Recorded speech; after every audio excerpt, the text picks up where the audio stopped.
Hi friends, இன்றைக்கி என்ன பார்க்க போகிறோன்னா ஒரு ஆந்திரா ரெசிபிங்க. இது எனக்கு ரொம்ப பிடிச்ச ரெசிபி. இது பார்த்தீங்களா, இது கோகாக்குன்னு சொல்லுவாங்க தெலுங்கில். கோகாக் பச்சடி தான் நம்ம எப்படி செய்ய போகிறோன்றது பார்க்கலாம்.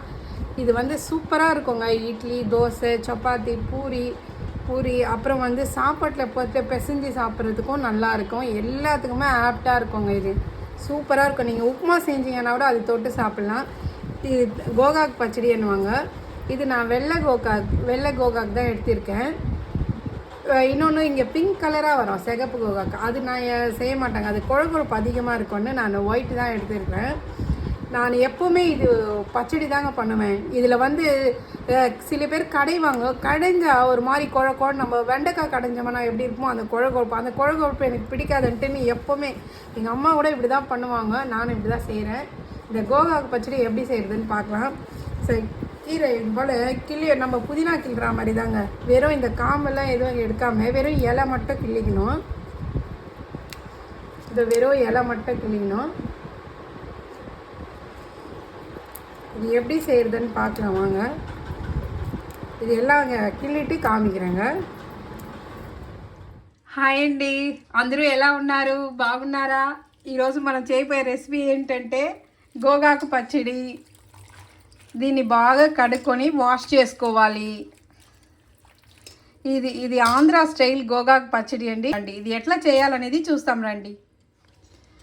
இங்க கீரெல்லாம் கிள்ளி வச்சிட்டோம் இல்லையா, இது நல்லா தண்ணியில் ஒரு 2-3 தடவை நல்லா அலசிட்டு நம்ம வதக்கிக்கலாம். தண்ணி நல்லா அலசி புழிஞ்சு எடுத்துக்கலாங்க, தண்ணியே இல்லாமல்.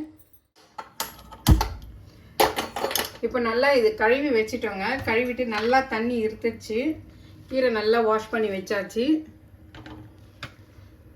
இப்போ இது நம்ம வதக்கிக்கலாம். இதுக்கு தேவையான பொருள் என்னென்னா, மிளகாங்க காரத்துக்கு ஏற்ற மாதிரி எடுத்துக்கோங்க. நான் ஒரு 15-20 மிளகாய் எடுத்துருவேன்.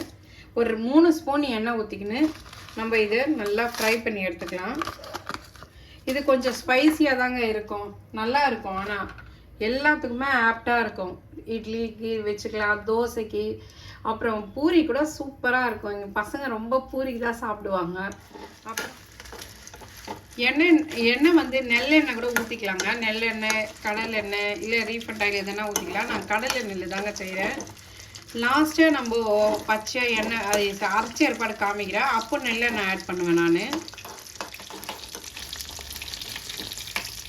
நல்லா பலூன் மாதிரி உபயோகம் பார்த்தீங்களா, இப்படி வந்ததும் தீயாமல் எடுத்து வச்சுக்கணும் ஒரு பிளேட்டில். தனியாக இவ்வளோ ஒரு கைப்பிடி அளவு தனியாக போட்டுக்கலாம்.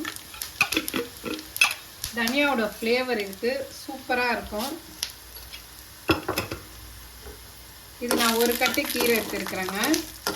இது கொஞ்சம் நல்லா செவக்கட்டும். நல்லா அது தனியா ஒரு ஃப்ளேவர் நல்லா எடுத்து கொடுக்கும், வாசமாக இருக்கும். இல்லை இவ்வளோ வேணான்னு நினச்சிங்கன்னா நீங்கள் 1.5 ஸ்பூன் அப்படி கூட போட்டுக்கலாம். காரம் கூட உங்களுக்கு ஏற்ற மாதிரி போட்டுக்கோங்க. ஏன்னா இந்த கோகாக்கு வந்து புளிப்புக்கு கொஞ்சம் காரம் இருந்தால் அதை அடைக்கும். இல்லைன்னா ரொம்ப புளிப்பாக இருக்கிற மாதிரி இருக்கும். கொஞ்சம் ஸ்பைஸியாக இருந்தால் தான் இதோடைய செஞ்சேன்னா கூட ஒரு 4-5 நாள் இல்லை ஒரு வாரம் இருக்கும். ஃப்ரிட்ஜில் வச்சிங்கன்னா ஒரு 10 to 15 days இருக்குங்க. இப்போ நல்லா செவந்துச்சு. இப்போ நம்ம இதை எடுத்துக்கலாம்.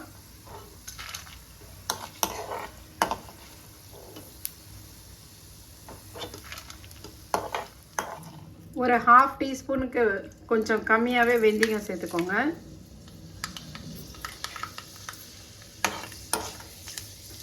இது நல்லா பொரிஞ்சிடுச்சு. இப்போ நம்ம இதுலேயே கீரையை போட்டுக்கலாம்.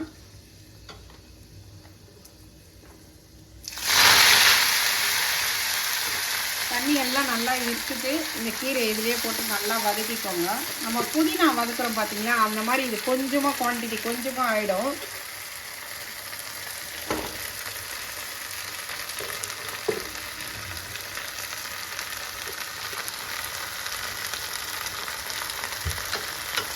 நீங்கள் கட்டி பெருங்காயம் போடுற மாதிரி இருந்தால், இப்போ வெந்தயம் போட்டோம் பார்த்தீங்களா, அந்த டைமில் நீங்கள் ஒரு சின்ன நெல்லிக்காய் சைஸ் அளவு கொஞ்சம் கட்டி பெருங்காயம் போட்டு வதக்கலாம். நான் பவுட்ரு தான் போட போகிறேன், அதனால் இதில் மிக்சியில் அரைக்கும் போது போடுறாங்க பவுடரு. கட்டி பெருங்காயம் போடுற மாதிரினா இந்த வெந்தயம் போட்டப்பவே நம்ம கட்டி பெருங்காயம் போட்டுக்கணும்.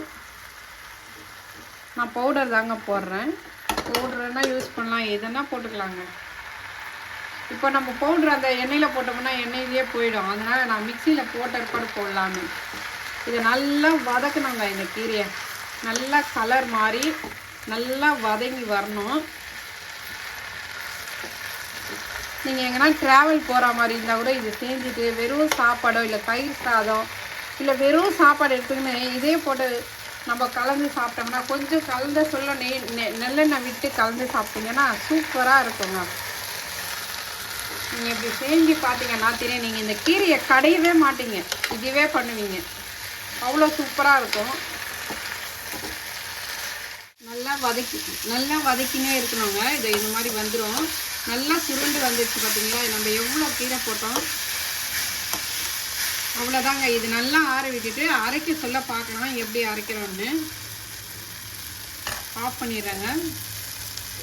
இந்த டிஷ்ஷுக்கு தேவையான அளவு உப்பு போட்டுக்கலாங்க. ஒரு அரை ஸ்பூன் போட்டுருக்கேன். நம்ம வறுத்து வச்சோம் இல்லையா எண்ணெயில், அது மிளகாய் தனியாக போட்டுக்கலாம்.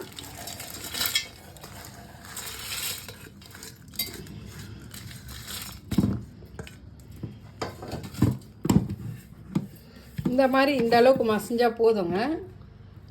இந்த அளவுக்கு மசிஞ்சால் போதும். இப்போ இந்த கீரை இதுலேயே போட்டுக்கலாம். ஒரு 1/2 டீஸ்பூன் பெருங்காயம் போட்டுக்கலாங்க. பெருங்காயம் கொஞ்சம் கூடவே போட்டுக்கினா நல்லாயிருக்கும், ஃப்ளேவர் நல்லாயிருக்கும். உப்பு கொஞ்சம் கம்மியாக இருந்ததுங்க, அதனால் கொஞ்சம் ஆட் பண்ணிக்கலாம். அப்புறமா நல்லெண்ணெய், இதில் ஒரு 3-4 ஸ்பூனுக்கு ஒரு நல்லெண்ணெய் ஊற்றிக்கலாங்க. அவ்வளோதான். இது நல்லா மிக்ஸ் பண்ணிவிட்டு சாப்பிட வேண்டியதாங்க. சூப்பராக ஒரு சட்னி ரெடி ஆயிடுச்சு.